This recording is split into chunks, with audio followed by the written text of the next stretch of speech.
welcome back to our YouTube channel. You're watching Rubiego, and this is Eldoret.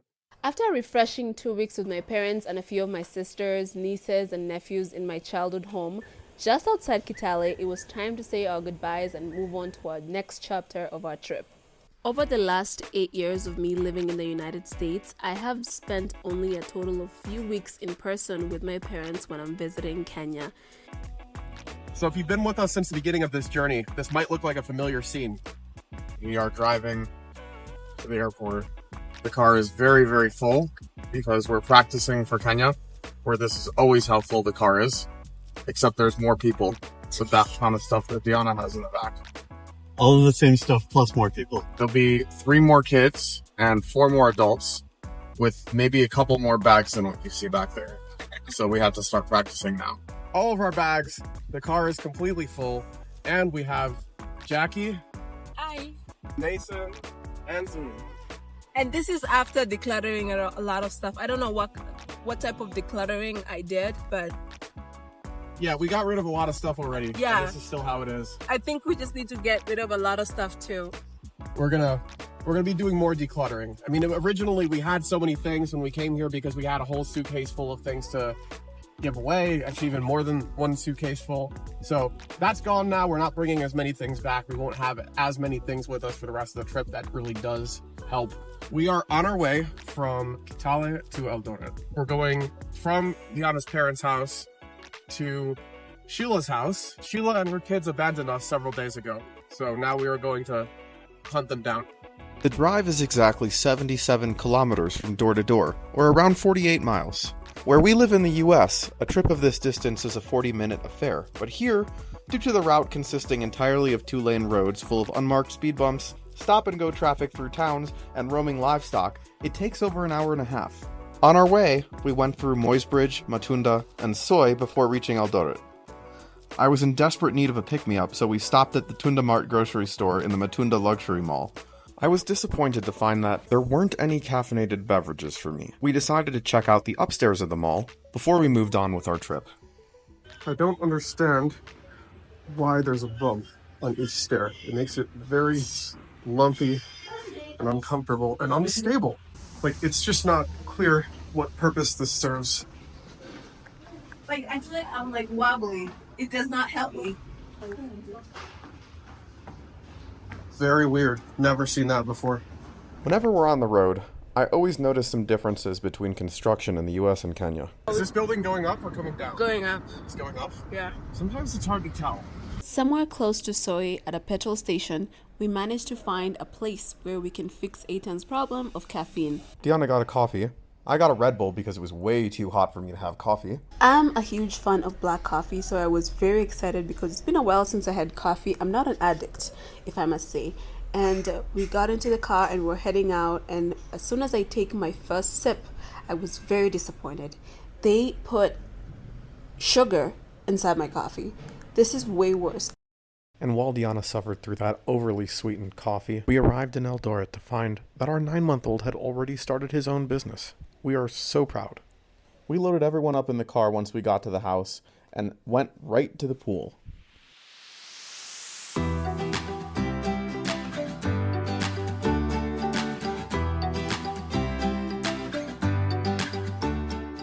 The clouds turned heavy and we knew it was about to rain, so we headed to jump in the pool. But to our surprise, the water was very dirty, and Aitan and I decided that we're not swimming. We turned around to look at the kids and they were already in the pool swimming. At least on their side of the pool, it wasn't as dirty.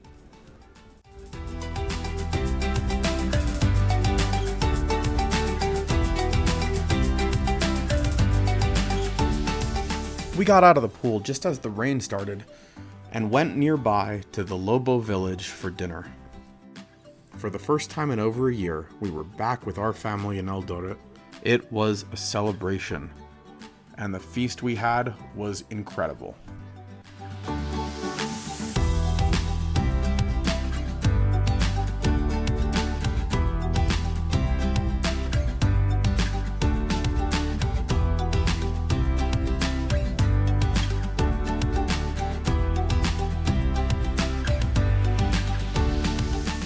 Today we're doing an Eldoret tour. Our previous video was a tour of Kitale, and I hope you guys really liked it. So we are just leaving Kapsarate because that's where we are staying at the moment. So let's go tour Eldoret.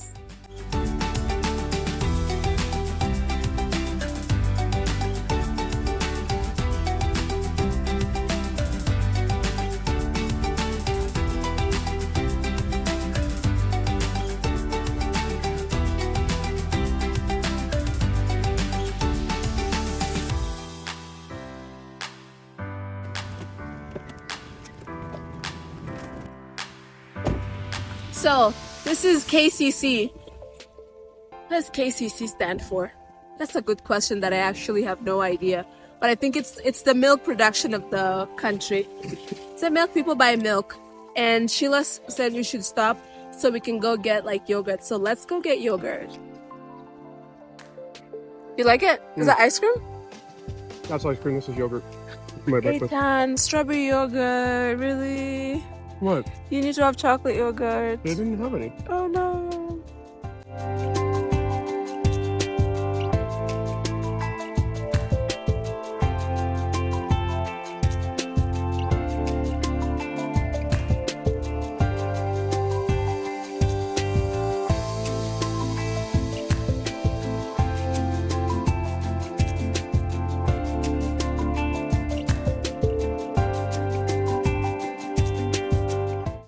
We have to crouch down to make sure we don't hit our heads here.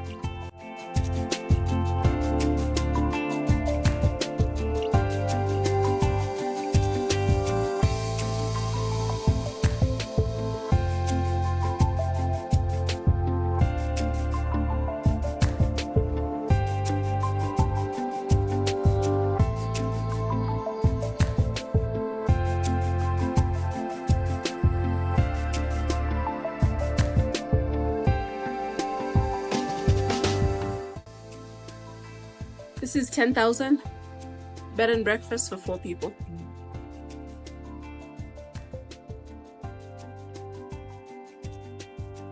Hello. Hi, Eldoret.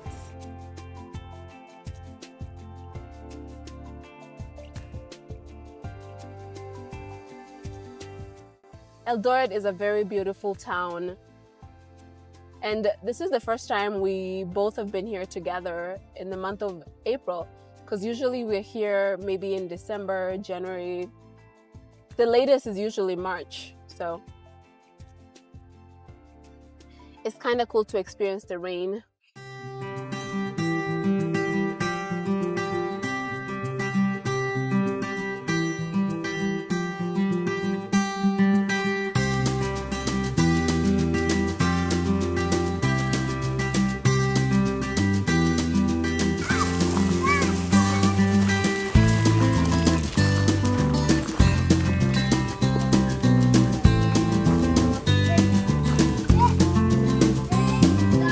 Today we're at the Lobo village in Eldoret. It's a very beautiful grounds.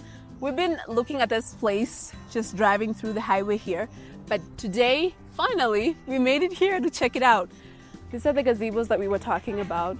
It keeps you warm and dry during this cold weather seasons here in Eldoret. For my fellow Midwesterners, I want to clarify that by cold, she means 65 degrees Fahrenheit. The other thing about this place that is just amazing is that it's kid-friendly and you can have events here. They have like event spaces. This place is so beautiful. The other day we were actually up there on the top and we were relaxing there because all the gazebos were full. So they kept us up there. But right now, when you see there's a conference going on up there. So that's so nice. This is actually a really beautiful multi-purpose event space. There's a number of different grounds here that you can rent. They have different ways that they bundle it. And in addition to that, they have boat rides, they have activities for kids, like this bouncy castle behind us right now. This was the meal that left a massive impact on me, and affected the rest of our time in Eldoret, as well as other videos that will be upcoming on this channel. Make sure you stick around to the end of the video to see what I mean. And make sure you subscribe.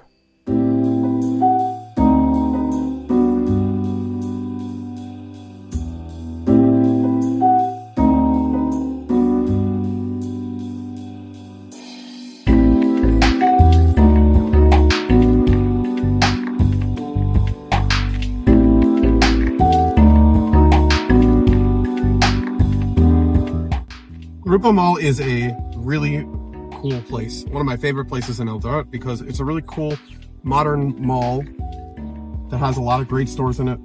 There's places to buy clothes. There's places to buy really good fruit.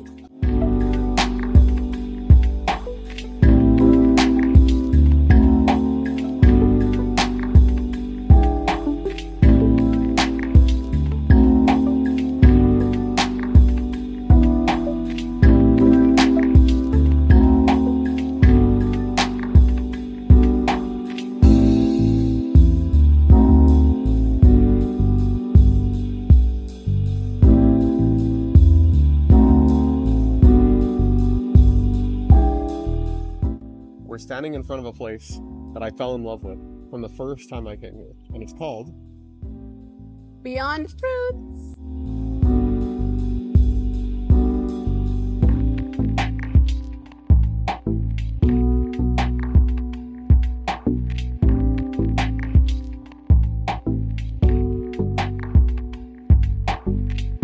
One is a snack, one is You want a snack and a what?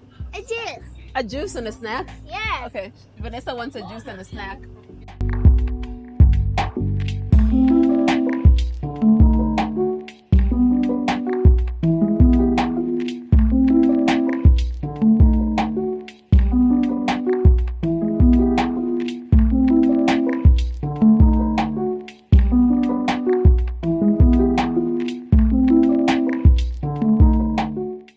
I wanted to stock up on some of the health products I'm used to getting in the US, but since we're about to leave for Nairobi, just wait till we get there so we have less to travel with.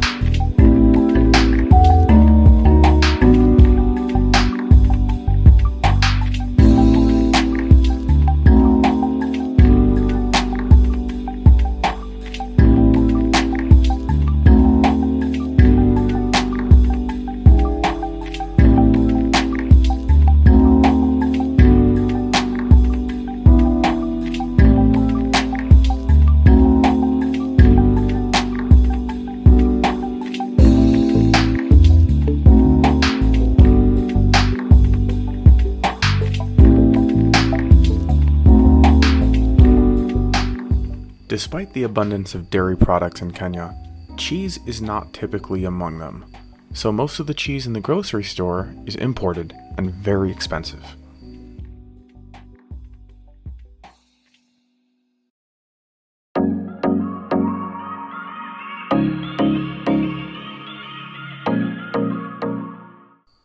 I've seen this in the States before, but it's not common. Over here, the liquor store is a completely sectioned off part of the grocery store. You make your selections and purchase them separately from the rest of your groceries. One thing I found interesting about every decent-sized grocery store in Kenya, there's always an appliance section. Not something you're used to seeing at a grocery store in the US. Kinda reminds me of Sears. If Sears sold groceries. It's like Sears with groceries swapped for clothes.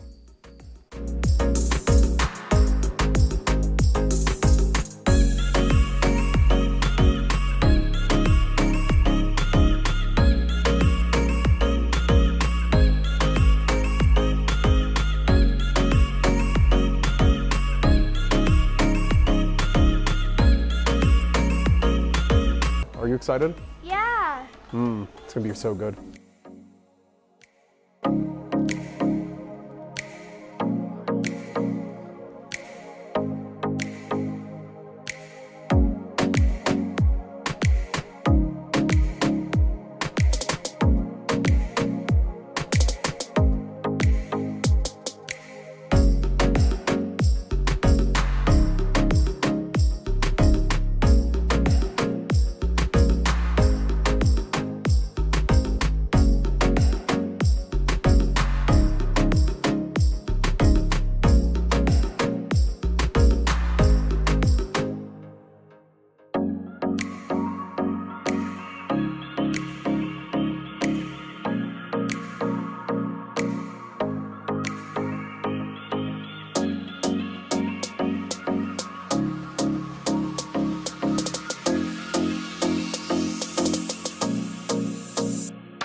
had been in Kenya for a couple weeks at this point, without so much as the opportunity to even look at our small quarter-acre plot we'd purchased 2 years before. There's our Shamba. All of this is a shamba. No, not all of this. It's very small. It's like the area that's like just the Oh, it looks nice. It looks nice. Now it's the next day, and before we could continue with anything, we were out of power. Over here it works a little bit differently than what I'm used to. Power works on a prepaid basis. You purchase a certain amount of units, use them up, and then refill. And now that that's done, it's time to go outside and see what's happening on Sheila's farm.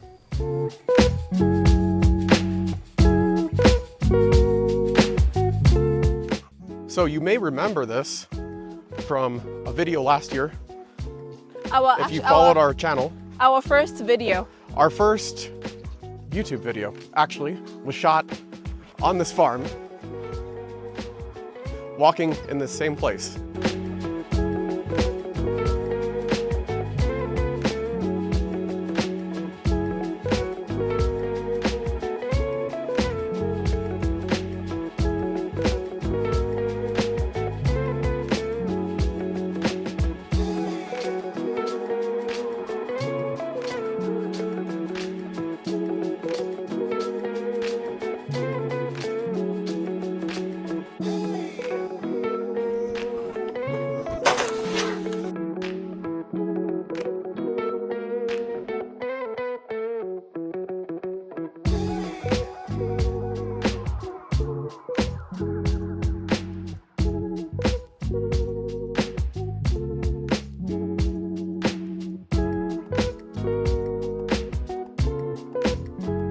Right now, there's not much going on in the farm because normally I try do much during dry season.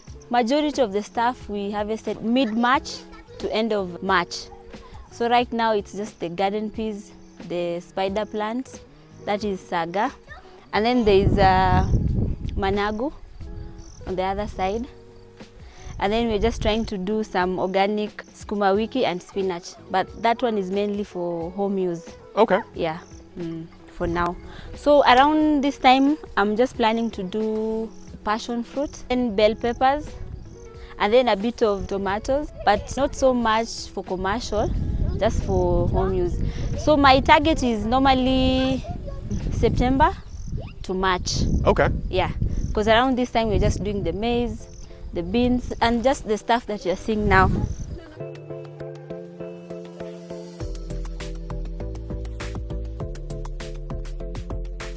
All this macadamia and avocado, we have different types of oranges, lemons. The yellow lemons or the green ones? I think the yellow ones. That's the thing that I've been confused about every time I come here is you see people talk about lemons and then they pull out something green.